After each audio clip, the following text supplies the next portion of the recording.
अस्सलाम वालेकुम everyone, welcome back to my YouTube channel. कैसे हैं आप सब? उम्मीद करती हूँ खैरियत से होंगे। गाइस, काफ़ी दिनों से पापा की तबीयत ख़राब थी, उनके गले में दर्द था और स्वेलिंग भी हुई थी। तो पैराडोल लेते थे वक्त ही आराम हो जाता था। लेकिन आज हम आए हुए हैं डॉक्टर के पास। हॉस्पिटल हम आ गए थे, हम वेटिंग एरिया में बैठे हुए थे। पेशेंट कोई गया हुआ था डॉक्टर के पास। अम्मा अब्बा मेरे साथ ही बैठे हुए थे। हम लोग वेट कर रहे थे कि हमारी बारी कब आएगी। गाइस, हमारी बारी आ गई थी। पापा और अम्मा दोनों गए हुए हैं डॉक्टर के पास और मैं वेटिंग एरिया में बैठी हुई हूँ। अब पापा सारी बात डॉक्टर अंकल को बता रहे हैं। दरवाज़ा बंद था इसलिए मैं दिखा नहीं सकी अच्छी तरह से, लेकिन फिर भी मैं कैमरा जब जूम करती हूँ तो आप लोगों को नज़र आ रहे होंगे पापा हिलते जुलते ना, वो सारी बात बता रहे होंगे डॉक्टर अंकल को। और सामने ही जो था ना, वो जेंट्स वेटिंग एरिया था और मैं लेडीज़ वेटिंग एरिया में बैठी हुई थी। मेरे साथ ही बैठी हुई थी रिसेप्शनिस्ट भी ना, तो बस मैं उनसे गप्पे भी लगा रही थी, थोड़ी बहुत टाइम पास कर रही थी। इतना ज़्यादा टाइम नहीं लगा था हमारा, जल्दी चेकअप हो गया था पापा का। बस दुआ किया करें कि अल्लाह ताला सबके पेरेंट्स को सेहत तंदुरुस्ती वाली ज़िंदगी दे और मेरे पापा के लिए भी दुआ करें कि अल्लाह ताला उनको सेहत दे। आमीन सुम आमीन। अब देखिए पापा बाहर आते हैं और क्या कहते हैं कि क्या कहा है डॉक्टर अंकल ने, फिर मैं आप लोगों से भी शेयर करती हूँ कि क्या कहा है डॉक्टर ने। दुआ करेंगे कुछ ज़्यादा ही सीरियस इशू ना, लेकिन पापा घबराए हुए बहुत ज़्यादा थे कि पता नहीं क्या हो गया मेरे गले में, क्यों इतनी ज़्यादा स्वेलिंग हो गई है। उनकी पूरी एक साइड में दर्द हो रहा था ना, आधे मुंह में दर्द हो रहा था, कान में हो रहा था, गले में हो रहा था, गले की बैक साइड पे हो रहा था। तो इसलिए ज़्यादा घबराए हुए थे। तो हमने कहा कि डॉक्टर जो कहेगा फिर उसके हिसाब से टेस्ट करवा लेंगे। लगता है पापा आने वाले हैं ना, उठ ही गए हैं, लगता है पापा बाहर आने वाले हैं। अच्छा, मुझे बहुत सख्त भूख भी लग रही है गाइस, मेरा बीपी डाउन होता जा रहा है।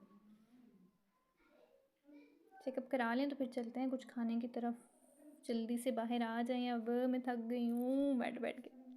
अम्मा तो उठ गई हैं, लगता है बाहर आने वाले हैं। अम्मा अब्बा दोनों ही जल्दी से बाहर आएँ तो पूछूं कि क्या कहा डॉक्टर ने। लें जी, अम्मा अब्बा बाहर आ चुके हैं। अब चलते हैं वापस और कुछ खाने का सोचते हैं। हम जी हॉस्पिटल की स्टेयर्स वापस उतर रहे थे और पापा को याद आया कि कज़न एडमिट है हॉस्पिटल में, करीब ही एक हॉस्पिटल है वहाँ पर एडमिट है, तो फिर हम लोग यहाँ से वहाँ जाएंगे।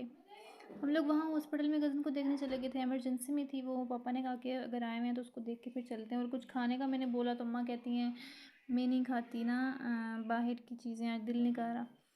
तो इस वजह से फिर मैंने भी नहीं खाई। कज़न को देखने के बाद फिर हम लोग घर की तरफ चले गए थे। मैं बैठी थी साथ, नानो बैठी थी और अम्मा बैठी थी और पापा आगे ड्राइवर अंकल के साथ बैठे हुए थे। हम लोग घर जा रहे थे। घर जाके मैंने सोचा खाना खा के फिर सो जाऊँगी।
हम लोग हॉस्पिटल से बाहर आने लगे थे, स्टेयर्स उतर रहे थे। पापा ने मुझे बताया कि कुछ ज़्यादा सीरियस मसला नहीं है अल्हम्दुलिल्लाह, बस डॉक्टर ने कहा है कि 10 डेज़ की आपने मेडिसिन लेनी है। अगर उससे फ़र्क ना पड़ा तो फिर आपने चेकअप के लिए दोबारा आना है, फिर मैं आपको टेस्ट लिख दूँगा। और साथ ही मेरी कज़न बीमार थी, कैंटोनमेंट हॉस्पिटल में एडमिट थी, वो इमरजेंसी में थी। तो हमने कहा कि अगर आए हैं तो उसको भी पास से देखते हैं। उसको देखने के बाद फिर हम लोग घर की तरफ जा रहे थे और हम लोग रिक्शे में बैठ गए थे। मैंने यही सोची थी रिक्शे पे बैठे हुए कि घर में जाके ना सबसे पहले मैं अपनी नींद पूरी करूँगी। बहुत शदीद मज़ेदार नींद मुझे आ रही थी। आज सुबह मैं जल्दी उठ गई थी, नींद भी नहीं पूरी हुई थी, कल रात को लेट तक जागते रहे हैं, तो इसलिए मैं घर जाके सो जाऊँगी।